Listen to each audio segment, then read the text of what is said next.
السلام علیکم دوستو، کیسے ہیں آپ سب؟ میں فیاض ایک بار پھر آپ کے ساتھ، تو سنیے حضرت بلال حبشی کا ایک پیارا سا واقعہ۔ نبی کریم صلی اللہ علیہ وسلم کی دنیا سے پردہ فرمانے کے بعد حضرت بلال شام چلے گئے تھے اور وہیں بس گئے۔ یہی عرصے کے بعد خواب میں نبی پاک کی زیارت ہوئی اور فرمایا، بلال ہمیں ملنا کیوں چھوڑ دیا؟ آپ کھلتے ہی مدینہ کے لیے روانہ ہو گئے۔ کئی دن کی مسافت کے بعد مدینہ منورہ پہنچے، مسجد میں حاضری دی اور روضہ رسول پر پہنچے۔ بے ہوش ہو گئے، وہیں گر پڑے۔ اہل مدینہ نے کہا، ایک بار وہی اذان سنا دے، سرکار کے زمانے والی۔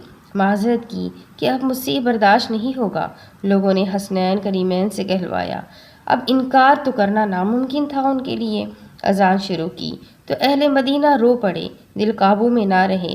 پیارے آقا کا زمانہ تازہ ہو گیا، عورتیں بچے سب نکل آئے، غم سے نڈھال بے قرار ہچکیاں بن گئیں۔ جب کہا اشہد ان محمد الرسول اللہ، لوگ چیخیں مار کر رونے لگے۔ حضرت بلال کی نظر منبر رسول پر پڑی۔ منبر خالی تھا، سرکار نہیں تھے۔ خالی منبر دیکھ کر گر پڑے اور پھر سے بے ہوش ہو گئے۔ اذان مکمل نہ کر سکے، ہوش میں آئے تو اٹھے اور روتے ہوئے شام کی طرف پھر سے روانہ ہو گئے۔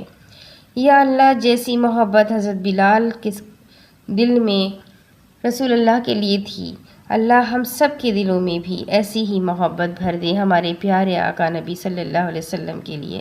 آمین ثم آمین۔ امید کرتی ہوں آپ کو یہ چھوٹا سا قصہ ضرور پسند آیا ہوگا۔ ایک نئے ویڈیو کے ساتھ پھر ملتے ہیں، تب تک کے لیے اللہ حافظ۔